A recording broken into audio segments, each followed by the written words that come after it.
Hey, what's going on guys? Motonosity here and welcome back to the Honda GROM build series where we're gonna be taking, well, we've started taking a Honda GROM, completely stripped it down, and we're gonna be making it into one of the coolest GROMs that you got on the road. If you missed the last episode, we started getting some of the stuff prepped for doing powder coating.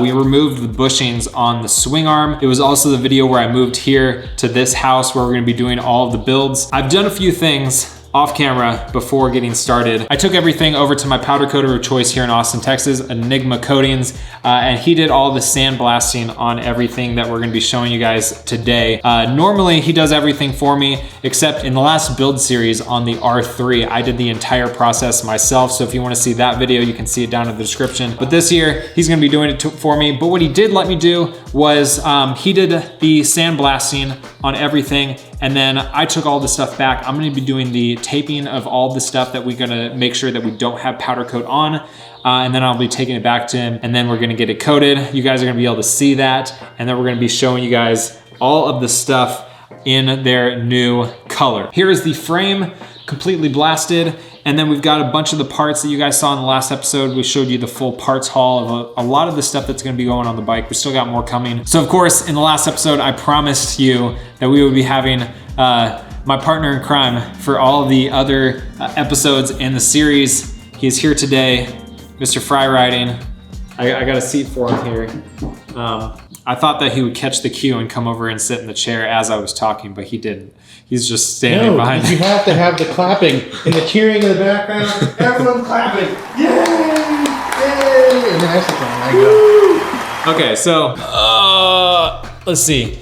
Okay, you guys should be able to see him now. This is my friend Fry. If you don't know him, he used to have a YouTube channel. He still does. You can subscribe to him if you want to, or just go watch all his past videos. And I'm a professional. You are a professional. By the way, I've already gotten a start on, I told you last week that we were gonna be making I'm a Professional shirts. I've already gotten started on those, so sometime in the next few episodes, I'll have details on those. We are going to go over all of the different parts that we have today for powder coating, because when you do powder coat stuff for a motorcycle, you're gonna be running into problems, and then you'll have your own. Will it fit because of powder coating? Exactly, so.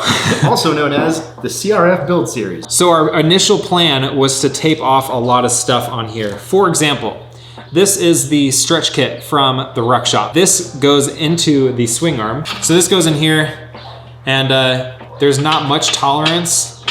So this may be something that you would say you don't want to powder coat. Our strategy has changed a little bit because we would rather powder coat stuff than not powder coat it and then have it be shown as not being powder coated. The Ruck Shop actually ships these out either in raw form or anodized black. They recommend not powder coating. You guys know that I have to powder coat everything if I can.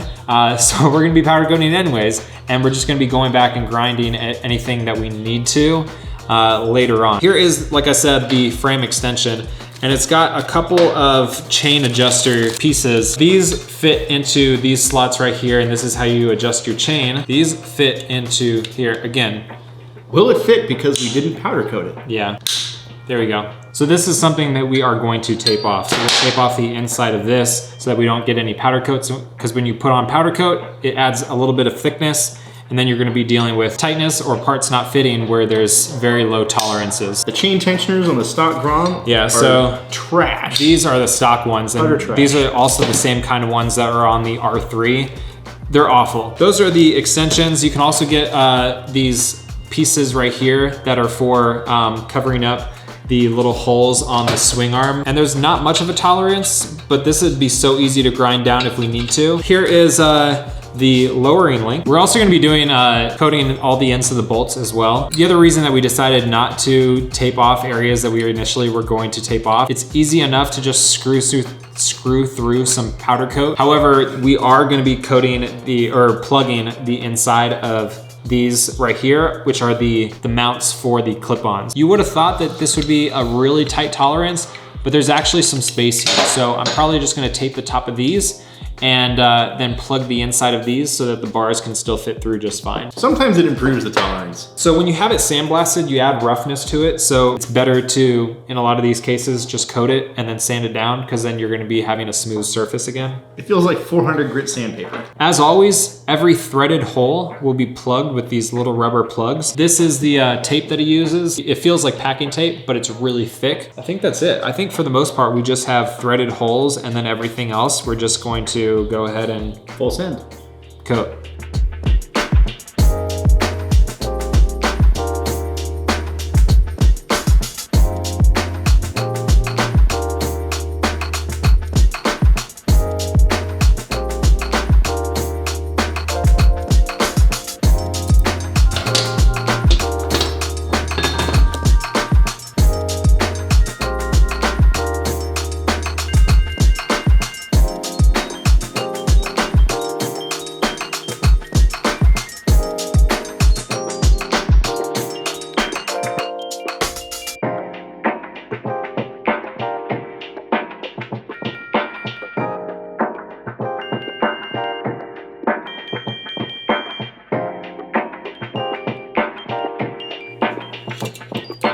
All right, so I finished taping everything off. Fry left, and then I ate dinner and finished up the last few things. All of the bolts are taped off.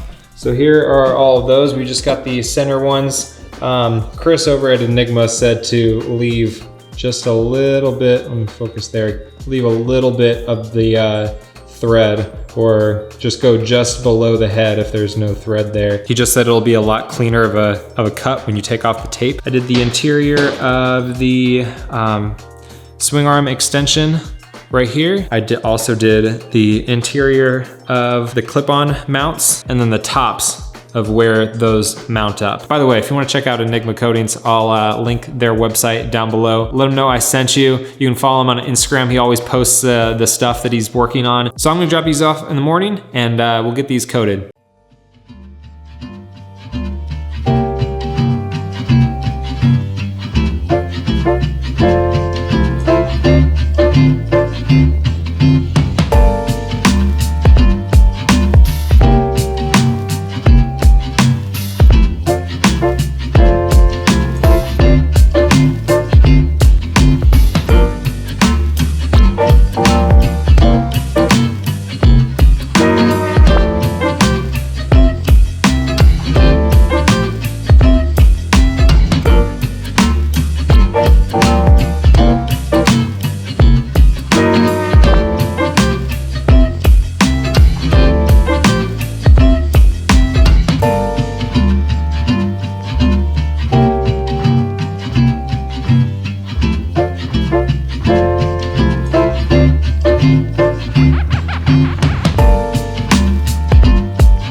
Hey, I don't want to alarm you or anything, but I think someone farted on your patio. Was it you? Definitely wasn't me. Oh no. But they also farted in my pants, so. They farted in your pants? Yeah. Why did they, so they took your pants off, Farted on, put them back on, I guess. Put them back on you? Felt a breeze. So I got all the parts powder coated, and I got them back. They look incredible, but Fry here hasn't seen them yet. I have not. I'm excited. By the way, I cleaned the whole house. I was just going to say, this place looks nice. Everybody's out of town, so the entire morning I spent cleaning the house. You ready to see this? I hope you think it looks as good as I think it looks. I got to open the garage door though, because we need sunlight. because otherwise you don't see the violet effect. All right, here it is. I don't like it. Just kidding. I love it. You say I don't like it? Yeah. When the light hits it, you can see the subtle violet tint to it. Yeah, it's very subtle. Yeah. In the sun, it'll be a lot more obvious, but in the garage, it's just super, it looks white. Are those my dog? Can you hear that? I should probably let him inside. Like, you hit the sun just right and it looks completely purple. Like, from my angle right here, it looks purple. Oh yeah. Wow. Oh, and it'll also blind you. Put some gold Careless off-road stickers on Fry's Jeep yesterday. Yeah, we just started doing gold accent color. Couldn't tell you why. We basically fixed Fry's Jeep yesterday. Installed a new radiator because his other one broke. Today, what we got to do is first remove all of the tape. Normally Enigma does that for me, but I told him, you know what? Leave it because I want to do it myself. I didn't say this yet, but after the stuff was powder coated, some of the pieces that we thought were gonna be super, super tight fits and we were probably gonna have to grind stuff off, it actually fits better than it did before. And I think that's because this is a 1-layer powder coat as opposed to some like 2-layer powder coats if you're doing like maybe like a candy apple effect. The powder is actually pretty thin, and because it's so smooth, it fits better. There's less friction than the blasted parts. Here we have the swing arm, and here is the extension, and it still is a tight fit. I think what we might do is just hammer it in with a mallet, but put it in. But like, oh, dude, look how easily that goes in. I don't know if you were. Should I put it again? Put it in again? I think I showed it on camera when we were taping all the parts, but when those parts were blasted, it was hard to put that in. We'll get this stuff unwrapped, take the tape off, and things will be ready to go on.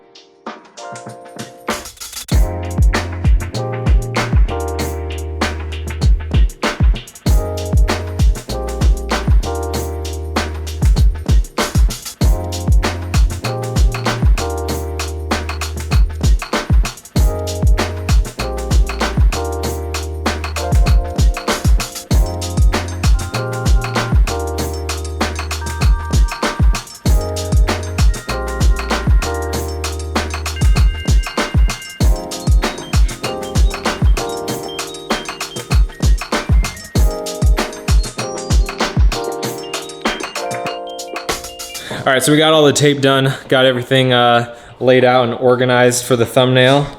Looks pretty awesome, but also made it easier on ourselves because everything is basically organized now. Did little bags with every little kit so we can organize the bolts and the parts that they go to. So we're just gonna do all of those pieces, get them all back in their bags so they're ready to go when we get to those pieces throughout the build. First up is kickstand. This piece. Don't forget the actual kickstand. I think that goes with the kickstand. It's this thing. So that goes with that. Next we have the rear sets. I feel like those have to have some other bolts. Next we have the race bars. Ooh, these are gonna be fun.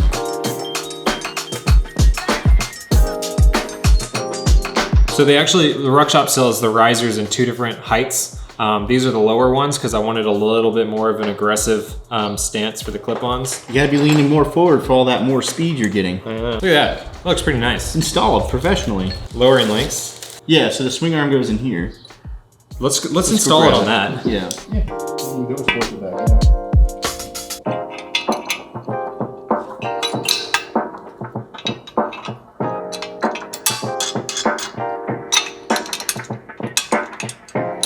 All right, so we'll probably have to grind something right here because this spacer can't sit aligned with these holes quite where it needs to be. It's like a millimeter or 2 off. Frame extensions, these. Yep, and these. We were thinking these. Okay, so we have these 8 bolts over here. There's one longer one and one shorter one that go with the rear sets. 2 longer ones like that. All right, so we're gonna put this motor mount together. If I lost footage of putting this together, I think I might be able to recover it, but yeah, this is all back together as it was shipped out to me. So we're gonna go get food. True test, it's been a while since I've taken a longer ride on the Ruckus. Oh yeah. Flip on the choke, this thing starts right up. Let's get some clean gas in here.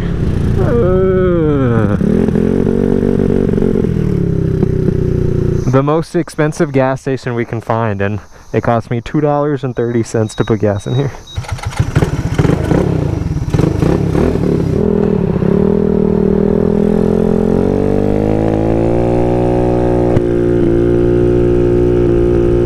Fry and I are gonna go pick up burgers. Everything's pickup only, obviously, so we're gonna pick it up and go find a little park or something that we can sit down in and eat. I need to get my phone mount back on here so I can see what speed I'm going. I don't know how fast I'm going, but I'm going 70. Woo! I love this thing. I need to put a 232 in here if I'm gonna do a daily 100 on the Ruckus. I can do a daily 70 on here. You wanna race? Go, go, go.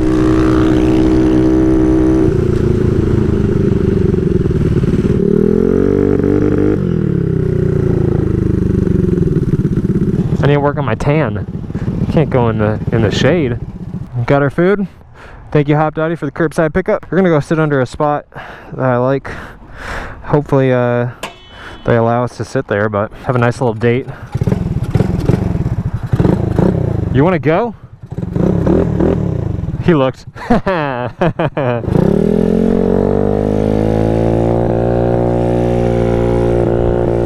Fry. Don't know where you are, but bye.